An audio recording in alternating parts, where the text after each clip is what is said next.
Hadir, Bu. Ya, Hadir, Bu. nah, sepertinya hadir semua ya. Sebelum itu Ibu mau tanya, materi kita minggu kemarin ada yang masih ingat gak? Saya Bu, sistem dan dinamika demokrasi Pancasila. Bu. Tolong boleh sedikit diulas, Lili? Demokrasi adalah sistem pemerintahan yang memberikan kekuasaan kepada rakyat untuk memilih pemimpin dan menentukan kebijakan. Di Indonesia, demokrasi berlandaskan Pancasila yang menekankan musyawarah, keadilan sosial, dan penghormatan terhadap hak asasi manusia. Beri tangan dulu untuk Dewi. Kita langsung aja lanjut ke materi selanjutnya ya. Nah, di sini pada pertemuan kali ini Ibu akan menjelaskan mengenai pertahanan dan keamanan negara. Sebelumnya, menurut pemikiran kalian sendiri, apa sih pertahanan dan keamanan negara itu? Ada yang bisa?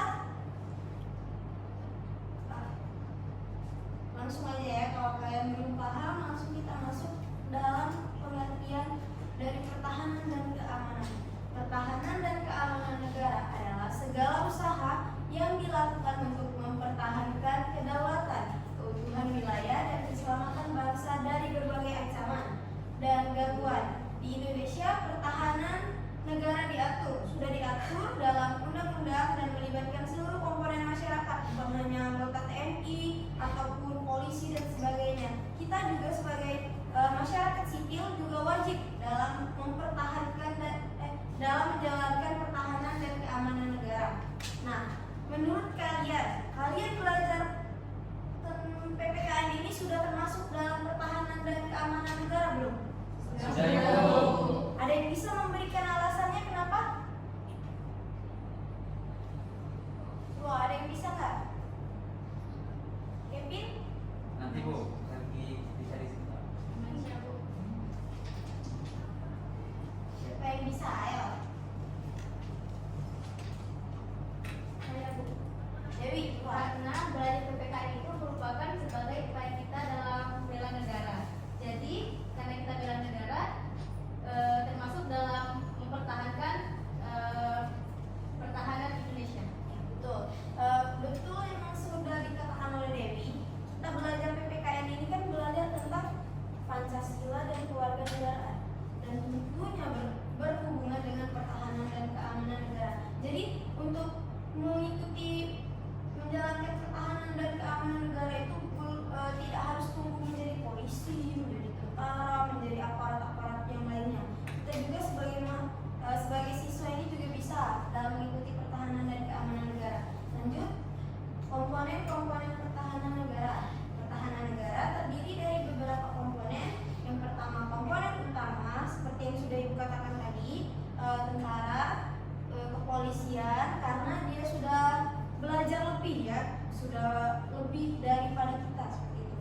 Komponen cadangan, sumber daya nasional yang disiapkan untuk mobilisasi guna memperkuat kekuatan pertahanan. Dan yang terakhir, komponen pendukung, seperti semua masyarakat Indonesia kan, seperti seluruh elemen masyarakat Indonesia. Nah, lanjut, jenis pertahanan dibagi menjadi dua, pertahanan militer dan pertahanan non militer. Pertahanan militer melibatkan kekuatan bersenjata untuk melawan ancaman secara fisik. Seperti contohnya itu peperangan ya, peperangan antar negara ataupun peperangan yang melibatkan tembak-tembakan seperti itu. Nah, dan yang kedua, pertahanan non militer meliputi upaya perlindungan terhadap aspek-aspek sosial, ekonomi, dan lingkungan yang dapat mempengaruhi stabilitas negara. Nah, jika kita tidak menjaga pertahanan dari non militer kita, pasti sangat banyak ancaman yang bisa melalui aspek sosial, ekonomi, dan lingkungan. Lanjut ke tujuan dan fungsi dari pertahanan dan keamanan negara. Ada yang ingin membacakan tujuannya apa? Saya, Bu. Silakan Kevin. Tujuan utama dari pertahanan negara adalah untuk menjaga kedaulatan dan keutuhan wilayah, serta melindungi keselamatan seluruh rakyat. Fungsi pertahanan mencakup pembangunan kemampuan dan daya tangkal terhadap ancaman, baik dari luar negeri maupun dalam negeri. Terus beri tepuk tangan untuk Kevin. Ada yang mau membacakan kesadaran bela negara? Silakan Nadia. Baiklah, kesadaran bela negara merupakan bagian integral dari pertahanan, di mana setiap warga negara memiliki hak dan kewajiban untuk berpartisipasi dalam usaha mempertahankan negara. Hal ini mencakup sikap cinta tanah air, kesadaran berbangsa, serta kesiapan untuk berkorban demi kepentingan nasional. Sekali lagi tepuk tangan untuk Nadia. Nah, ada yang ingin ditanyakan ke Ibu?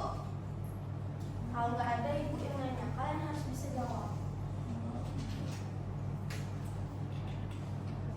Ada yang ingin ditanyakan nggak?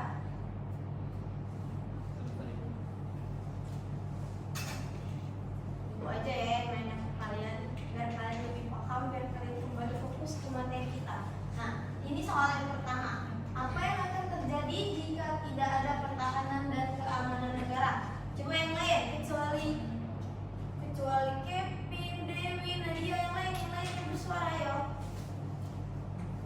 Ayo. Silakan Pak Riji. Apa yang terjadi ketika tidak ada pertahanan keamanan negara? Tentunya akan terjadi penyerangan asing negara, itu akan menjadi chaos.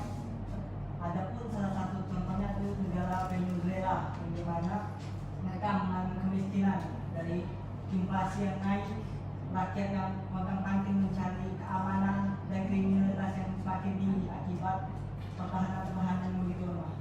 Betul, kasih aplaus dulu. Nah, selanjutnya pertanyaan kedua. Apa saja contoh pertahanan dan keamanan negara? Yang lain? Yang lain. Saya Bu, Ini, silakan ini. baik, apa saja contoh pertahanan dan keamanan negara? Yaitu salah satunya ikut serta dalam kegiatan sukarelawan, ikut ronda malam misalnya di lingkungan di rumah gitu, aktif mengikuti pendidikan kewarganegaraan atau belajar PKN tadi gitu. Nah, berani melaporkan tindak kejahatan dan mengajak warga negara untuk turut aktif dalam upaya pembelaan negara. Jadi dalam kami, silakan Pak Yunus. Untuk contohnya adalah mengikuti kegiatan ronda malam secara rutin untuk menjaga keamanan di lingkungan sekitar.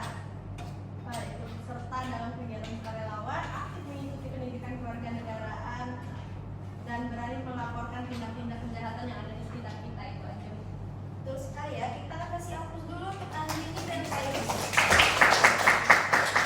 Nah, karena kalian nggak ada yang nanya dan pertanyaannya juga dibilang mudah ya, terbilang cukup mudah. Jadi Ibu kasih kalian tugas yang akan kalian kumpulkan di pertemuan selanjutnya. Tidak susah kan, Bu? Tidak, aman saja. Kita akan pertanyaan kita ya.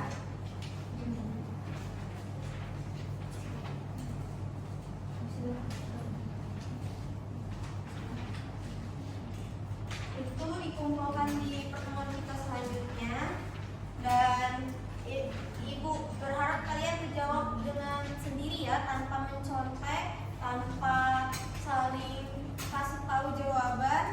Dan untuk materi pertemuan berikutnya kita akan membahas mengenai ancaman-ancaman dari ancaman-ancaman yang untuk materi selanjutnya kita akan membahas pelanggaran hak asasi manusia. Jadi Ibu harap anak-anak sekalian harus minggu depan harus lebih memahami materi terlebih dahulu ya. Jadi misalnya Ibu nanya, kalian langsung bisa jawab, jangan diam-diam aja.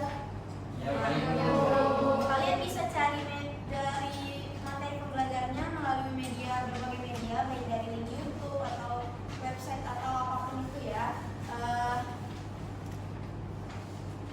Izin bertanya, Ibu. Ya silakan Kevin.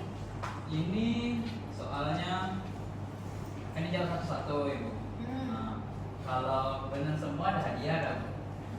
Kalau kalian dengar semua jujur tanpa saling contek, Ibu kasih hadiah. Wih, mantap tuh.